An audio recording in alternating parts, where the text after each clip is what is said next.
Hi hello guys जय जगन्नाथ। ମୁଁ ଆଶା କରୁଛି ଆପଣମାନେ ସମସ୍ତେ ବହୁତ ଭଲରେ ଥିବେ।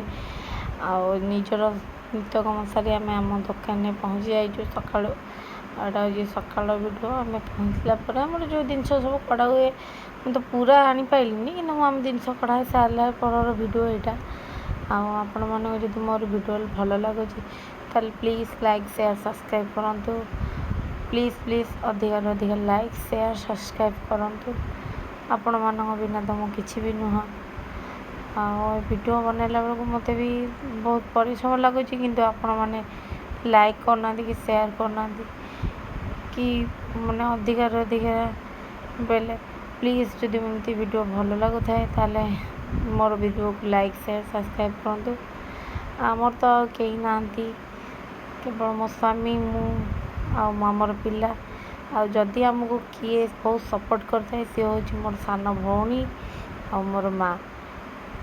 ତାଙ୍କ ବିନା ମୁଁ ମୋର ନିଜର ଲକ୍ଷ୍ୟସ୍ଥଳରେ କେବେ ପହଞ୍ଚି ପାରୁନି, କାହିଁକିନା ସେମାନେ ମୋର ପିଲାମାନଙ୍କୁ ଆଦରେଇ ନେଲାଠୁ ମୋତେ ଦୋକାନ ଯିବାକୁ ପଡ଼ୁଛି। ଯେହେତୁ ମୋ ମା' ମୋର ସବୁକିଛି କାମ କରୁଛି, ମାନେ ମୋ ଛୁଆଙ୍କୁ ଦାୟିତ୍ୱ ନେଇକି, ମାନେ ତିନିଟା ଛୋଟ ଛୁଆଙ୍କର ଦାୟିତ୍ୱ ନେବା ଏତେ ବି ସହଜ ନୁହେଁ, କିନ୍ତୁ ମୋ ମା' ସେଟାକୁ କରୁଛନ୍ତି। ମୁଁ ହୃଦୟରୁ ତାଙ୍କୁ ଶୁଭେଚ୍ଛା କରୁଛି। ଆଉ ତାପରେ କିଛି ପହଞ୍ଚିଲା ପରେ ଏମିତି କିଛି ଯାଇଥିଲୁ ଗୋଦାମ, ଜଣଙ୍କର ଅର୍ଡ଼ର ଯିବ, ଯାଇଥିଲୁ ଗୋଦାମର ଏଇଟା ସବୁ ଗୋଦାମର ଭିଡ଼ିଓ ଏଇଟା। ଆଉ ଗୋଦାମରେ ଏମିତି କିଛି ଜିନିଷ ଅଛି। ଆଉ ଆପଣମାନେ ଯଦି ଚାହିଁବେ ତାହେଲେ ପ୍ଲିଜ୍ ଆମକୁ ନିଶ୍ଚୟ କମେଣ୍ଟ କରନ୍ତୁ। ଯାହା ନେବା ପାଇଁ ଯିଏ ଯାହା ଚାହୁଁଛନ୍ତି ତାହେଲେ ନିଶ୍ଚିନ୍ତ ଆମେ ଆପଣଙ୍କ ପାଖରେ ପହଞ୍ଚିବୁ।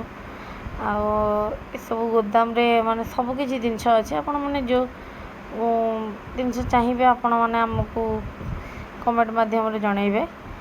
ଆଉ ଲାଇକ୍ ସେୟାର ପ୍ଲିଜ୍ ଯିବା ପୂର୍ବରୁ ଲାଇକ୍ ସେୟାର ସବସ୍କ୍ରାଇବ୍ କରନ୍ତୁ।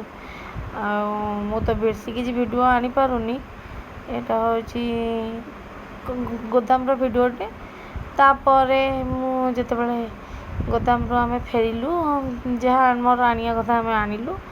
ତାପରେ କଷ୍ଟମରଙ୍କର ଥିଲା ନା ୱାସିଂ ମେସିନ୍ ଯିବାର ଆଉ ଫ୍ରିଜ୍ ଯିବାର, ତ ଏଇଟା ହେଉଛି ତାଙ୍କ ପାଇଁ ଯାଇଥିଲୁ ଆଣିବାକୁ।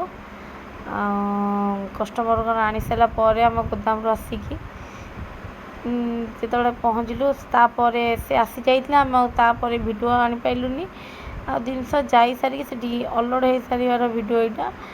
ଝିଅ ଘରଟି ପହଞ୍ଚି ଯାଇଥିଲା, ମାନେ ସରି ଝିଅ ନୁହେଁ ତ, ସେଟା ମାନେ ପୁଅର ଘରେ ପହଞ୍ଚି ଯାଇଥିଲା। ଆଉ ପୁଅ ଘରେ ପହଞ୍ଚିବାର ଭିଡ଼ିଓ ଏଇଟା। ସବୁ ଜିନିଷ ସବୁ ଯାଇଥିଲା, ସବୁକିଛି ଜିନିଷ ତ 2ଟା ଗାଡ଼ିରେ ଯାଇଥିଲା। ଗୋଟେ ପିକଅପ୍ରେ ଆଉ ଗୋଟେ ଯାଇଥିଲା ଟାଟା ଏସିରେ। ଏ ହେଉଛି ତାଙ୍କ ଘରରେ ପହଞ୍ଚିବାର ଭିଡ଼ିଓ। ଏମିତି କିଛି ଯାଇଥିଲା।